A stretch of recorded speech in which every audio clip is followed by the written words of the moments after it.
Yeah, man. It's fun. We got a nice little setup going. I like this. Yeah. Should have had you do your design input for us or something. Oh no! See, that's the thing. I don't do input. I don't pick what I never try to pick what makes people happy. Yeah. I find out what makes them happy, and then I figure out how we make that happen. Okay. All right. How do you go about doing that? Oh, lots of questions. Just lots of questions. Yeah. Major thing in what I do is expectation setting. Okay. I'm typically I do apartment flips and stuff like that. Yeah. But a lot of what I do is make it I take people's space that they have and I make it more of what they want. Okay. So you just have to approach it with that mindset. And if you're looking at a wall and you don't like the way that one makes you feel, what do you want done with it? Yeah. And then we go from there. Okay. So this is a nice space. I wouldn't do a whole lot because the things you're probably talking about in here, you don't want people looking at other stuff. Yeah, pretty much. Pretty much. The nice part for me is not a lot of people really come in as far as clients and stuff like that. Occasionally there is people, but conference table, there's a couple desks in the back sort of deal. Yeah, see, I like that. That's nice. It's just... You'd be able to fix our shelf, though, probably. Yeah, right. My crooked shelf. Oh, yeah. Yeah. Oops. Yep, that's absolutely something that I mess with. So when I leave here, I got to go pick up tickets at the ballpark, but then I'm going to hang 10 shelves in a house. Yeah. Jeez. So, yeah. So just all handyman stuff. Yeah, weird little handyman stuff, too. And anything. The handyman company started... See, Wier Solutions is where it started. Okay. And that was in 2018. And after a few years, I wanted to paint more. Mm-hmm. But the typical conversation with people would end up being, I do the repair, and then at the end of it, I try to be as honest and open and transparent as possible, and I try not to make people buy things that they don't want. Mm-hmm. So if somebody just calls me out for the repair, I'll go do it. And then at the end of it, I say, all right, yeah, looks good. Give it a few days before you prime and paint, or I can come out next week and get it done. And 95% of the time, they would say, oh, I have a good painter. He just doesn't do repairs. It's oh, okay. That's awesome. Yeah. A great painter. They can't fix anything. Correct. So then I had the epiphany up in Maine, sitting on Otter Point, looking out over the ocean. If you ever need a place to brainstorm, that's where I go now. Okay. So I'm looking out over the ocean, thinking about what I'm going to do when I get home. And I was thinking about the conversation that was recurring a lot at that time. And the epiphany was oh, I just need to go home and start a painting company. So it's Lancaster full service painting because I still do all of the things that painters don't like doing. Yeah. But I want to paint. Okay. So the main thing you want to do is paint, but you're I'll hang shelves, I'll do anything handyman wise, you're just all about it. Yep. But main focus is to do all the painting. So I'm 3 years deep into the painting company now. Sweet. And every year I'm trying to introduce different things to grow and become more accessible to more people and remain accessible to the people that were with me since the beginning. Okay. So second year in with the painting company, rewind here real quick. As the handyman, I started out with just the backpack with a drill and an impact. Nice. So that's all you need to go out there and start doing it. You get a minimal liability insurance and you do a cost-effective approach to marketing. Yep. And you can go out and you can make $35-40 an hour with a backpack.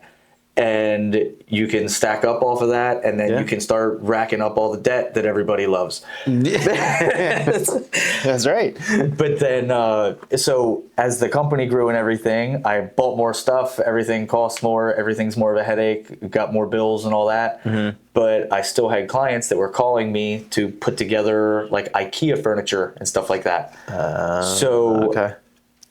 I went from a backpack to $15,000 worth of random stuff. I'm Lancaster full service painting, but I have multiple chainsaws because sometimes you have to clear stuff to get to the thing you're painting. Most guys don't come out with a set of chainsaws to paint. No, that's not a normal thing to see. Yeah, that is the full service. I have the everything. I have, awesome. Most painters don't have the $1,200 track saw system with a HEPA vacuum. That's it's very much not standard painting equipment.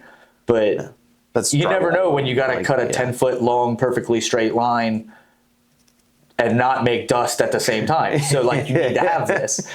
That's such a wild statement of like, yeah, you just don't know when you need to cut 10 feet worth of something and just not cause anything else to be in the house. Yeah. Like, oh, okay. It's just the things that you don't think about as like general contracting and that sort of deal, and you've taken it to like that next level of like basically just like customer service of like, hey, I'll do everything for you, and I'm probably the cleanest person in terms of the construction crew that you're gonna have come through your house. Yeah. And that's that. That's awesome. I worked with one client. We ended up doing the whole first floor and stairway, and I don't always take. Well, at the time, I didn't always take the HEPA system out to do the sanding. I would normally just run the 9-inch pole sander and knock down the bumps quick. And if you're not using power, then typically the dust just falls, but you get a little bit in the air, and it just takes a light dusting in the room after you're done, and it's nothing major. But I really hit it off well with the client, and I wanted to do a little bit extra for him, so I brought the HEPA system in, and we did the whole room, we did the whole first floor and the stairwell, and everything was great.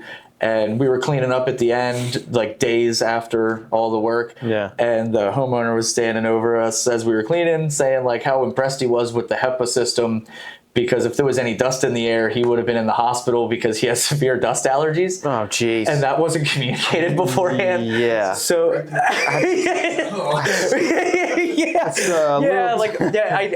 I never thought to ask like. So like typically if Allergic to dust? well yeah like I don't ask that all the time, because typically when people have an issue they're ready to verbalize it. They disclose that beforehand typically. And it was just like this it was like a combination of a stomach turn and heart drop moment where it's like, oh, glad I took the extra step there because I liked the guy. Like I would have had him in the hospital with that bill. Like that would have been terrible. That would have been awful. So ever since then, it's like that's just the standard now, because everybody. So since I've made that the regular, where every time I'm sanding anything in anyone's house, we just bring the HEPA system in, and there's just no dust then, and everybody appreciates it. There's never a situation where someone wishes that I did less. Well, no, absolutely not. Because like my parents, when I was in high school, we did a renovation, and like they just put up a big tarp over like the rest of the house sort of deal. To, like, and it was everything. There was an inch of dust and like drywall dust and dirt and everything else, just like on every single surface, and you can't do anything. Like it takes months and months and months to get out too. Yeah, it's one house I was in, they previous drywaller, they did something similar like that, but they didn't even do the courtesy of like the tarp. Oh wow. So when I got there, homeowners like had a cough ongoing from when this had happened. Yeah. And they were saying that the guy was just doing the pole sanding and stuff, and he just let the dust kind of go, and you couldn't see from one end of their long house to the other. Wow. Because of all the dust in the air. And it's like a major difference between the service that you get from someone that is specifically approaching a residential project versus someone that does a bunch of commercial work and is willing to do a residential project. Yeah. Because like that flies on a job site when everybody's wearing a respirator and there's like a couple trades in the building at a time. Yeah. And you're not filling a family's living space full of this dust. Correct. That they're going to bring their kids home too, and their dog and everything else, and so like there's a major difference between the work that they had done there. So when I moved the refrigerator to paint behind it, there was still a layer of dust on the floor that I had to sweep up with a dustpan before I could even vacuum it, because it was like it was a mountain. So it was a big eye opener that like. I'm pretty sure that there was a medical issue off that, all the dust that they were breathing in. And it's like the other option is you just put a little bit more into it and you make sure you don't have that issue. It's the twinge of extra effort. Yeah. Well, and doesn't take much. So the other side of that coin is while you're doing the work, you're standing in it. Yeah. Right? I guess, that's also true. Yeah. So like, I always want guys to have a good time coming out and sanding with me. And they don't want to be breathing that. No. Right? Yeah, exactly. So, like going to work is never worth not breathing so much later. Yeah, that's fair. Yeah, I feel like that's like a universal agreement there. Is like everybody wants to make it home in the same condition that they went to work in. Yeah, typically. And you can only assume that, like, if you're working in someone's house, that they would expect you to leave them in the same condition that you showed correct. up in, right? Probably a little bit nicer. Yeah. You know, right? Well, that's in the terms goal. of, like, Yeah, you're doing like the renovation and stuff Yeah, and fixing you the typically stuff have up. us out to make it nicer. Exactly. So you're going to leave it nicer than when you showed up, but also hopefully you can leave it at least marginally clean and not just disgusting. So I'm good for you. still a That's painter. awesome. And I'm not going to say my house is the cleanest, so I always tell everybody I'll clean down to a vacuum, but I'm not dusting everything. Yep. But at the same time, every time we do a part of the process, it's dust producing. Yeah. Now everything's run on the HEPA. It's like HEPA C, I think. It's not the top tier HEPA, but it's Still. you're not breathing it. And I've done renovations next to kitchens where you don't see dust on their glass top cooktops. Wow. After I'm done sanding in the next room, and I think that speaks a lot to it. Yeah, that really does. If it's not, you know, like if you're not catching dust on glass, it's not in the air. If you're not catching it on the glass, that's where you're going to find it. Yep. It's the best 100%. spot for it. Yeah, that's awesome. Good on you. I have Neighbors. no idea. I think so. Yeah. Things might be falling off the wall back there too. I don't know. Who knows? We might need to go look at that eventually. Well, it but, sounded like it was next door. I think so. I hope so. I don't know. Mad Chef just took over. Like, they're just taking over this whole strip, man. Okay. They're just getting bigger What do they and do? bigger and bigger. It's a brewery. Oh, okay. So they just did beer and food, and like they got the that's whole killing it, yeah. they got the whole thing all the way down to the end in that one building, and then they have the patio, and then they just took over. There's like a little like space right here that was just this like little, I think it was an insurance company for a while. Oh yeah, but they just have gonna like need that too. Correct. They just took it. They're like, all right, we'll take that too. And I think like if I leave, they'll probably just keep coming. Yeah, you're just in the way. Yeah, right I'm now. just in the way of them. What you need to watch out for is when they get that one. Yeah.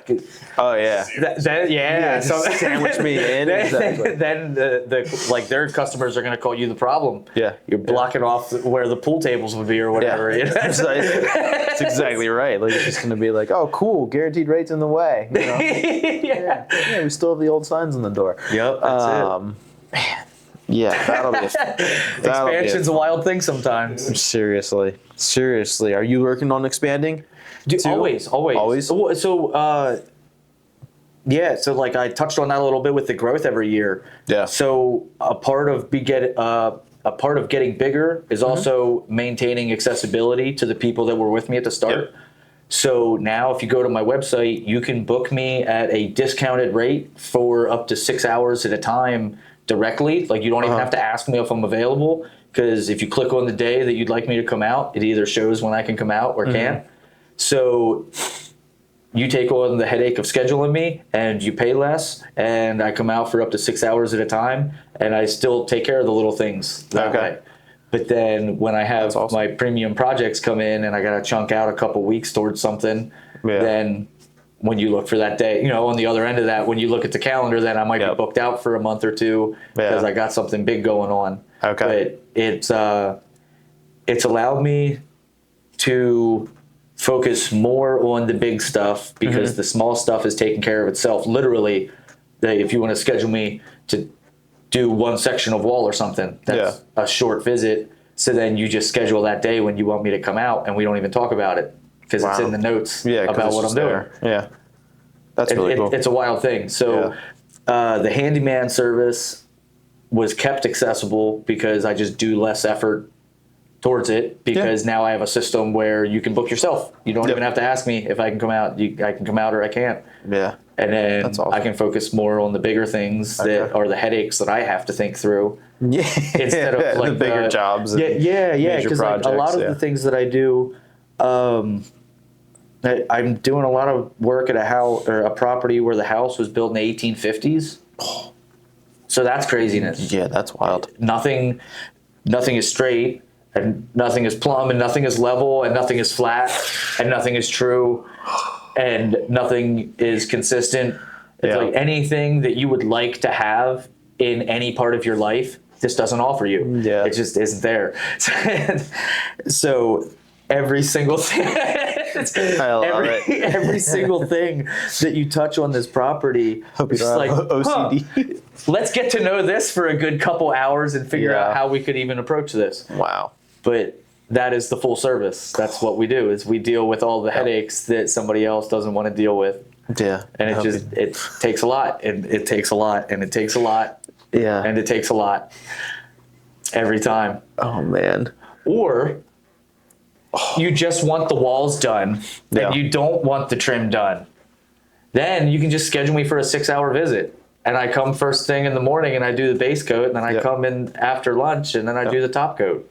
And that's super easy. Yeah. And that's super simple. I like that. That's nice. That's also a good thing. So I didn't want to, I always wanted to make sure that I didn't make myself not accessible for both. Yeah. Because you got to have some big headaches, because that's what, Pays the big bills. yeah, that's what pays the bigger bills. Yep. But the little headaches are what allows you to have fun, Yeah. because you're used to That's that. fair. And it's Yeah. manageable. Yeah. And if you can only have me out for 6 hours at a time, I can always catch you tomorrow. That is true.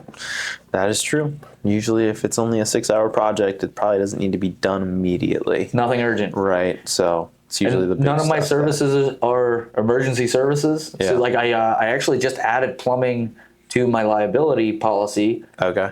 This is an interesting thing through my carrier. Mm-hmm. I have exterior painting, residential and commercial, Mm-hmm. covered with airless spray and all this stuff. It's one of the highest rates. I didn't know this, so I called them, and I have a client that's dealing with some plumbing issues, Okay. and he's not liking things he's hearing, and he wants to try some things, and Yeah. I'm always down to try some crazy things. That's what I do. So Cool. yeah, so I wanted to make sure that I would be covered for messing around with it, and got into the conversation a little bit and found out that it was going to be $2 a month to add plumbing to my $1 million policy. That's it. Yeah, so I'm plumbing now, baby. Like, oh yeah, for $2 additional dollars. Yeah, for $2 whole. You can be licensed. Yeah. You can be insured for plumbing. For $2, That's I bought the crazy. ability to accept the liability of $1 million worth of headaches. Wow. And you can't ask for more, right? No. No. Beautiful you can't. country. Yeah. Beautiful country. Or just a beautiful policy.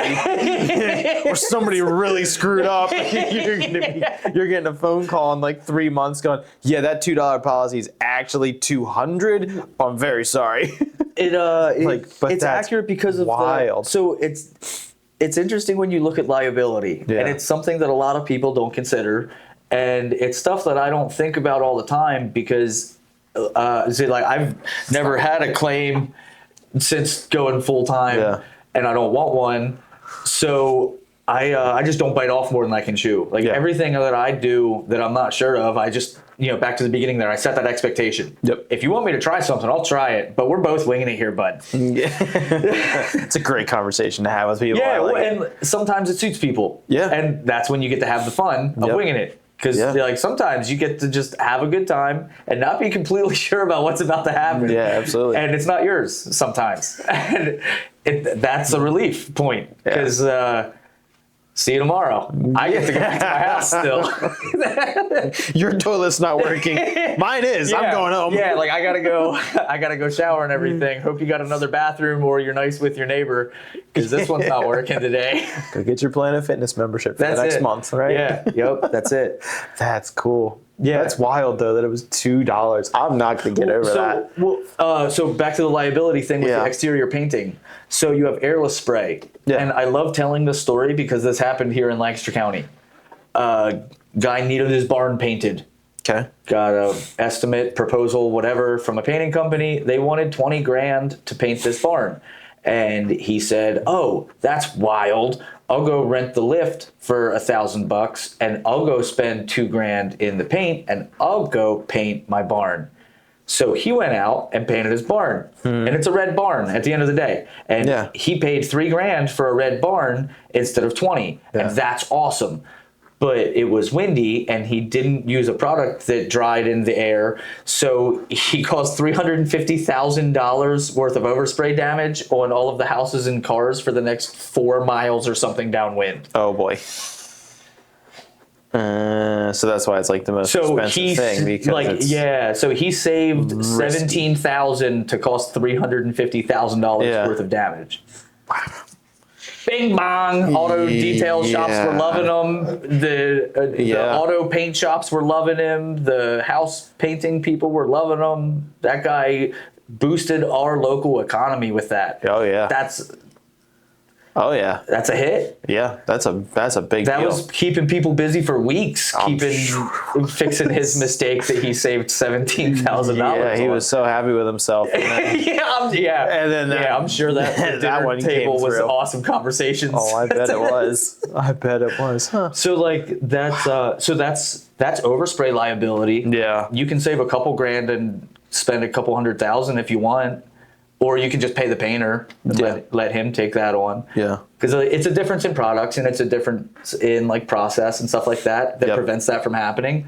But that guy saved wicked money, and like, saving money gets expensive sometimes. Yeah, but he didn't save any money at the end of the day. Like that's the whole shtick of it. I was like, okay, cool, yeah, sure. Yep. Yeah, so 17 grand. Yeah. I'll take that deal any day of the week. No, you won't. Not now. Yep. Not now. Yeah. Lesson learned. Yeah. So that's a crazy thing. So like that is, I'm assuming, hoping the high end of what is going to go wrong with exterior painting. Yeah. With plumbing, if that goes wrong, every time you have a drip, you're replacing everything underneath it that got wet until the water got shut off. Yeah. So, it's still a matter of, did the thing that you shouldn't have done wrong go wrong? And now what do you have to replace or repaint or whatever? Yeah. I don't do exterior spray. I did it one time in like a wooded area where there was no wind, and it was like a product that dried wicked fast, and I wasn't super worried about it. Yeah. But I don't like the liability of like dude's car over here getting painted or whatever. That'd be a nightmare. I don't want. Nope. No, don't. It's never a good conversation. No, I don't can't bother. imagine that ever being a good conversation. No. I'd rather just wipe it off your floor and be good to go. Yeah. Yep. See, that's what I like about brush and roll so much is like the biggest emergency that happens in brush and roll is I'm having a panic attack cleaning your floor as fast as possible. Yeah. Worst thing I ever did there. And see, like, this is that same non-taking precaution got me. Yeah. I was doing a stair rail, and I was using this oil-based espresso stain. Okay. And it's going over like white oak, and we got like white cream carpet, and I had all my drops laid over the floor everywhere. But there was the little strip on the top of the top handrail across the loft, and I didn't feel like going back out to the truck and getting the drops and stuff. Yep. So I was like, oh man, I'm just gonna go up there real quick for 2 minutes and be really careful and do this strip. And I sat my cup pot down and turned and just kicked it into the carpet. And that was just a whole nightmare. I ended up dumping like 3/4 of a gallon of mineral spirits into the carpet and blotting it back out. Jeez. And doing like box breathing exercises to keep my heart rate down because it was not feeling. I was like freaking out a little bit. I would be. So, what made it even worse on that project, having an issue like that, is the client called me. That was my first time working with that client. And we were doing this punch list of stuff so that he could sell his house, and he wanted it listed in like 2 weeks. So like, we're not replacing anything. Yeah. Like, this is a nightmare. So that was, That's a tough one. yeah. But on that note, I made a clean spot in the floor. There you go. Yeah. And now he only calls me for the projects that matter because he knows when something goes wrong, I don't leave. I have a panic attack while I'm trying to fix it. And that actually is worth a bunch to him. Yeah. Oh, I'm sure it is. I'm sure it is. And on top of that, you probably owned the fact that, like, hey, man, like I dropped some stuff and I cleaned it up. Yeah. And there's a beautiful, extra clean spot here. But just so you know. So when it happened, first thing I did is like I took a deep breath and just like held my breath because the heart was dropping and the blood pressure was spiking and everything. Yeah. And I just pulled out my phone and it's like, all right, insurance company's going to need to see this. I need to see exactly what we're dealing with when it started. Yeah. And you can see that there's another little stain above this black spot on this white carpet. And I ran down the stairs and I got the homeowner and I brought him upstairs and I showed him and I was like, all right, just so you know, this is what I'm dealing with. I'll let you know what happens. Please give me space. And he was like, yep, absolutely, no problem. I'm on a call anyway. I can't be dealing with this. Let me know how you make out. And see, like, one thing that I always keep in my approach is I don't go into a hole without the ability to get myself back out with backup. Yep. So it was just a little handrail and like some trim and stuff that I was staying in, but I had like 1.5 gallons of mineral spirits with me just in case, because you never know. Yeah.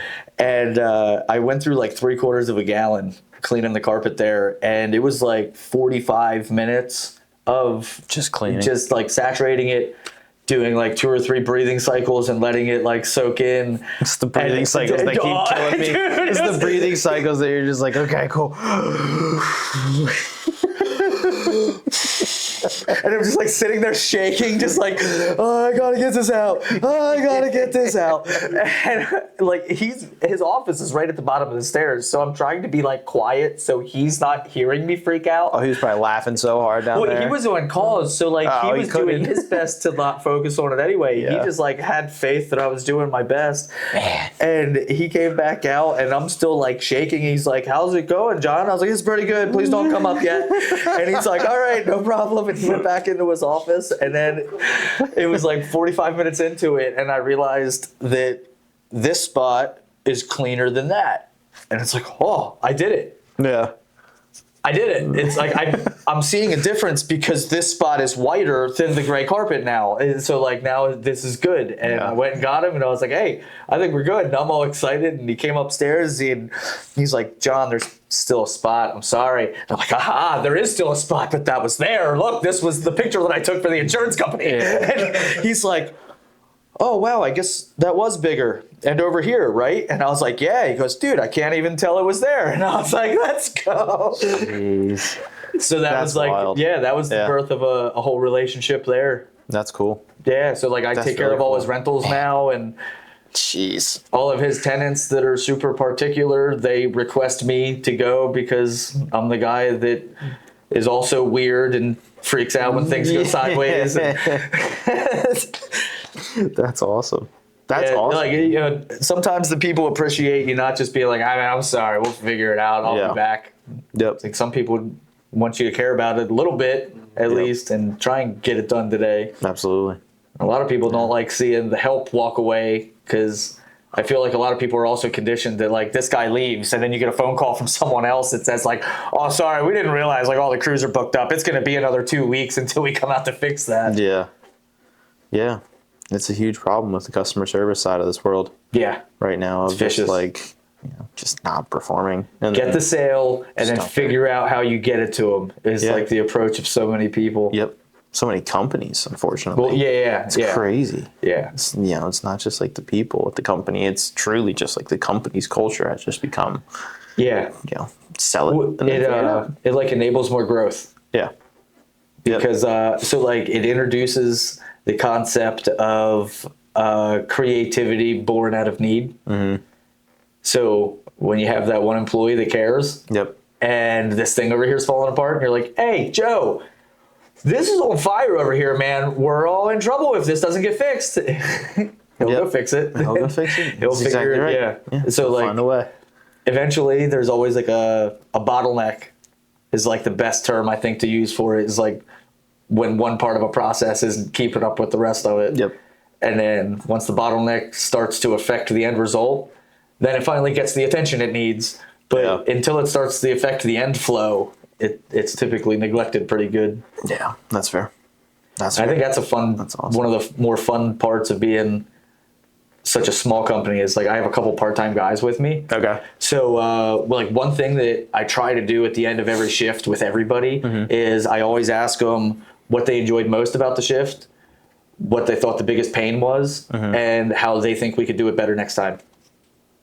That's awesome. And giant companies never have the time to ask everybody. Yep. No, they really don't. They really don't. Or they do, they just don't make the time at the end of the Yeah, day. Right? yeah. Like it's not like you're not, no one's that busy that you can't take 5 minutes out of your day to Yep. talk to your employees to ask them that question. And as a business owner, you're just going above and beyond now what probably used to be like the minimum standard of like, okay, cool. Like, how do we make the company better? How do we do this? And one of my favorite ownership for these people as well. One of my favorite teams that I ever was involved with, I was like co-supervisor, but it was like a weird blurring of responsibilities. I was like, I would be like a floor lead that could also go in the office and do paperwork sometimes. Okay. And I found in that environment, that connection at the end of the day is like a huge thing in the team environment. Oh yeah. And it keeps people feeling involved. And realistically, it's like it takes 90 seconds or 3 minutes to have that conversation real quick. Yeah. And we get like 10, 15 minutes at the end of the shift to clean up and wait to leave, right? So exactly. Like while everybody's cleaning up their area, so I'm just going to come and bug you for a couple minutes here and get your input for the day. Yeah. And even when you can't directly address the concern or question right away, it doesn't like breed complacency in the person because you're showing the interest. Yep. And if you actually put a little bit more effort into that and like take note of these recurring themes that you're hearing people talk about, and then address them as it recurs enough times, then people see that it's like, oh, if we just keep mentioning this little thing instead of freaking out about it or breaking something or costing the company money, it'll eventually get worked on when the guy that cares has time to care about it. Yep. Yeah. So I think it always helps every team environment just like take those couple minutes at the end, because like you already made your money for the day. You're at the end. You're hanging out. You're waiting to leave. You're winding down. You're saying peace out before you get in the car or whatever. So like I don't have like a facility anymore. So like we used to work together in a facility that we would get locked into every day. I knew wasn't sure where you guys met. Now that makes more sense. That was such a wild place. And so I think the team built like, I think team culture there was a wild thing. Yeah. Cause like you had like little cliques of friends and stuff. Okay. But you didn't have the care coming down from the top. It's like people cared. Got it. And everybody looked out for each other, but it wasn't like from up here coming down. Yeah. It's like everybody was down here trying to figure out how to make it easier on each other most of the time. Corporations, though, I think, like, that's the beauty of small businesses is you have that much smaller clique and you're able to have, you know, your employees personally and you care about them. It's not some guy in corporate that lives in Georgia who's calling the shots for a Pennsylvania plant. Yeah. Well, and in that environment there, you have the corporates calling into a guy that doesn't care about that specific thing and telling him he needs to care about it. Yeah. And one thing that I love so much in the team building is just letting people do what they like. Okay. Because you get better results that way. So like you like to paint, so you're going to put yourself in like positions to do more painting. Whereas like, you probably have a couple people that are like, I love sanding and doing handyman stuff. Like, cool. Here you go. These are your jobs for the day. Yeah. So like, I have like a unique employment structure also. So like everybody makes the same in the company per hour. It's just my life and I'm there all the time. Yeah. So you work whenever you want, doing whatever you want for as long as you want. Everybody's part-time, so you can work up to 30 hours. But I have projects, and then I just let guys know, like, hey, I have this, and this available. You want to come out? And they let me know if they can make it. They let me know what part of it they want to help with, and you really just get to pick and choose whatever you want. Yeah. But then everyone's like happy the whole time. Yeah. And then at the end of the shift, company buys everybody food because everybody's got to eat. Yeah. So it's just like a good time the whole time. Yeah. And everybody eats the same and everybody works at the same pace together and nobody is like feeling like, so the line that I typically draw, I like 2-man teams. Okay. I think things go much faster when there's 2 people, but once you get 3 people, you have a guy not doing something as fast. Yeah. So if you and I were splitting a workload, I would ask you, do you want to do the big part or the hard part? Okay. Yeah. You can do most of it, or you can do the part that sucks. Yeah. And it's like an even line, because you're going to spend 4 hours on it, and then I'm going to come over for an hour and just be miserable. Or I'll spend all day on it, and then you can come be miserable. But as long as we're splitting that somewhere, I like it. Yeah. And that's awesome. It's so it's cool because on the team, I only sell things that I'm willing to do, right? Yeah. So I never mind what you want to do, and I never mind how much you want to do of it. Okay. So you can also just be like, oh man, I'm not feeling this part anymore. You trying to switch? It's like, oh yeah, as long as we get it done, Yeah. and it's all good. Wow, that's awesome. That's awesome. So how many employees are you working with right now? Right now I got 3. Okay. One guy is out pretty regularly. One guy, it hilariously comes and goes whenever he wants for like an hour and a half or 2 hours or something a week. Sometimes it's funny. Okay. That's wild. Yeah. So he's a baseball player. Okay. And he does a lot with the team.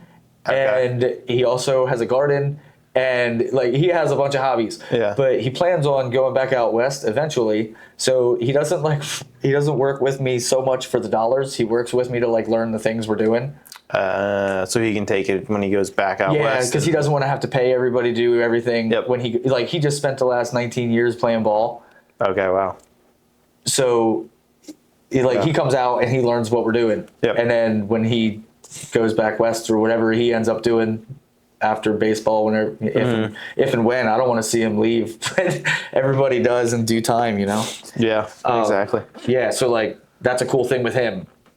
Yeah. And I love having the flexibility of that because we don't have really nice. Being so I'm the operator and I'm on site every day and I manage payroll. Yeah. So like we don't have to jump through a bunch of hoops. It's still a small enough thing going on where it's like, oh yeah, I remember when he was out, and I remember when he was out this week. Yeah, you're not. And at the 20 end of the employees day, deep, and you're going. Yeah. Dude. Yeah. And at the end of the day, when we're doing our question, like what did we do best? What did we struggle with? How do we do it better? Mm-hmm.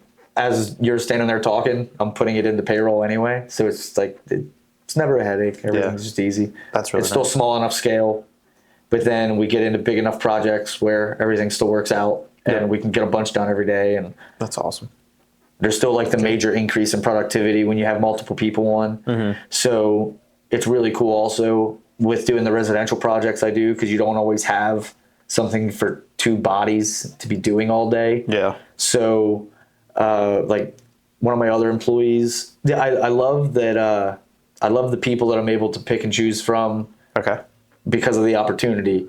My ideal teammate has something else going on. Yeah. I'm the extra thing. Yep. So he's a drum instructor. He teaches kids drums and he's in a band. So like sometimes he has to go out of state on tour. Yeah. And sometimes he has to leave early because he's teaching a kid how to play drums. And I always love to joke because he'll always be like, oh man, I'm sorry, I gotta get out of here. I got a lesson in an hour. Yeah. Like, oh bro, like painting this wall is not more important than helping the youth. Yeah. Like go help this kid get into music. That's awesome. Yeah. And I love being able to present that opportunity too, where he doesn't have lessons. And yeah, you can work all day. Yeah, when you're doing something like that, you're scheduling around other people's free time. Yep. So then your time is always chaotic. Yeah. And when you have bigger companies and stuff, they can't always accommodate the flexibility like that. Yep. Yeah, seriously. That's really cool. Lots of cool stuff. You got and you're getting all ends of the spectrum at the end of the day. Like, you just said you got the baseball player, and then you got the musician, and you got just. Yeah, dude, and the other guy sets houses. Like he sets modulars. So like he's the guy that crawls, like when they're holding a house up in the air, he crawls around under it and like does stuff. I don't know. Yeah. Yeah. Crazy thing. Like it's some of the things that he's describing to me. See, like I do little contracting and stuff, but he's like setting giant things together. I don't know what the heck he's doing. He does some pretty Modulars. big, awesome stuff. That's cool. But then, like, he bemes available a bunch if it rains Yeah, if it's raining and like, weather's they terrible, it's travel- not like they can do anything. Yeah, so if it rains a bunch, so Wow. like it can be nice here when I'm still painting outside. Yeah. But their job site's got storms on it Yep. for days, and then they can't take their equipment in. Yeah. It's crazy stuff. That's really cool. Interesting. Yeah, so like starting out as the handyman and getting into the painting company and Yeah. just home service in general, it like on the small scale yet, it just opens up wild relationships is probably the biggest wildness of the whole lifestyle.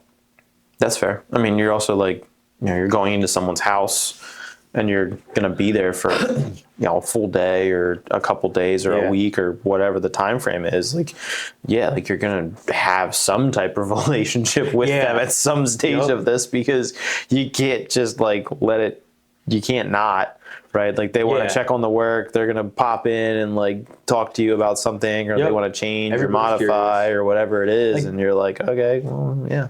The most pleasant gonna people are like that. Yeah. Yeah, it's always nice when people stop in, not watch the whole time, but a check in every once in a while. It's like, hey man, looking awesome. Yeah. What are you doing?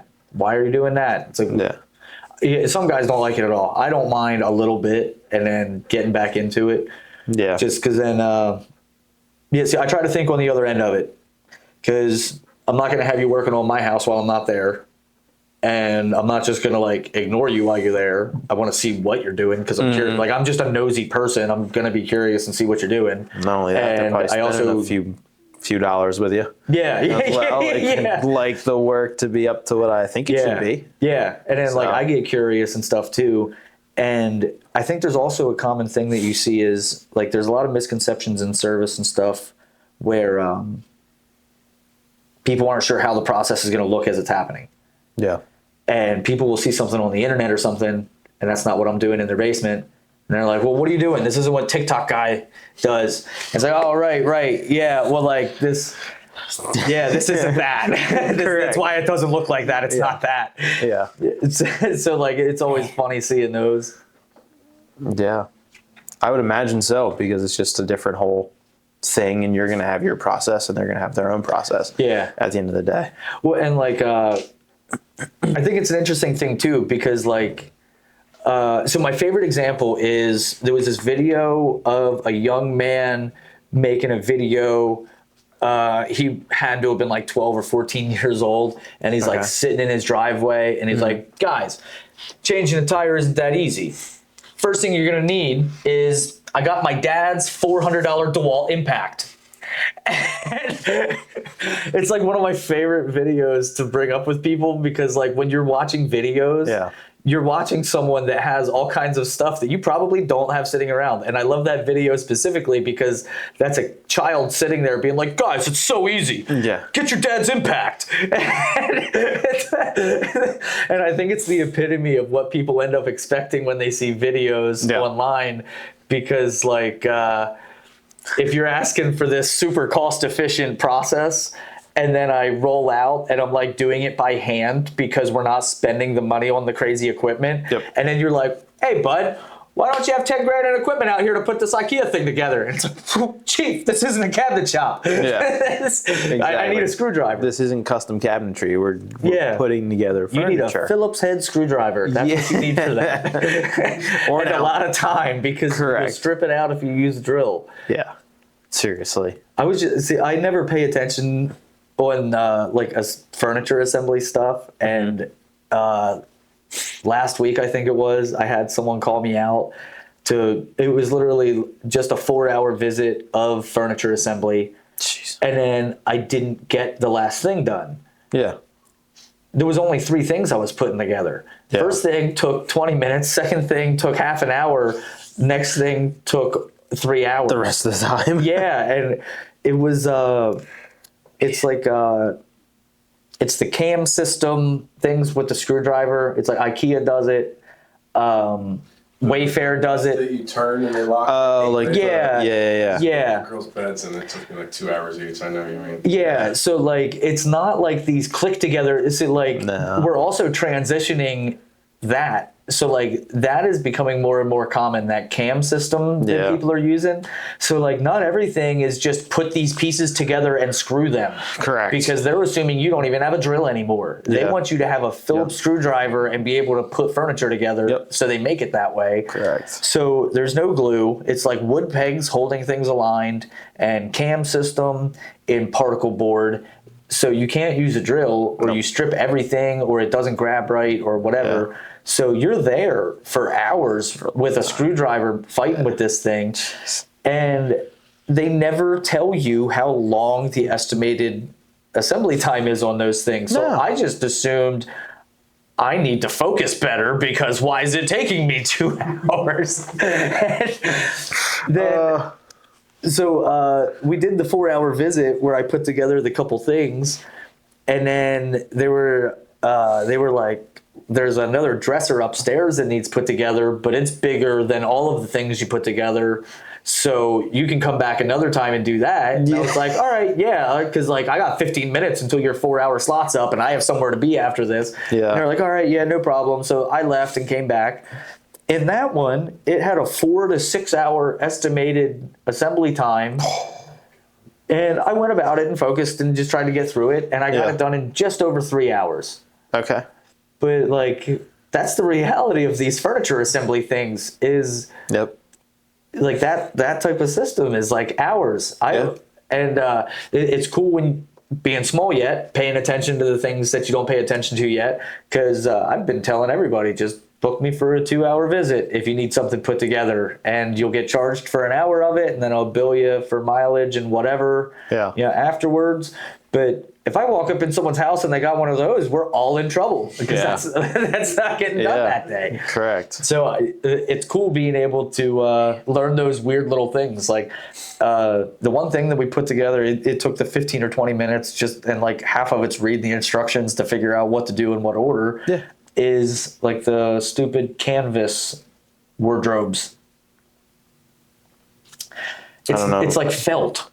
And you put tubes through it, and then there's like connectors. Yeah. So this whole thing weighs like 2 pounds, and it's like felt. Oh my gosh. And they had it down in the basement where the cats go.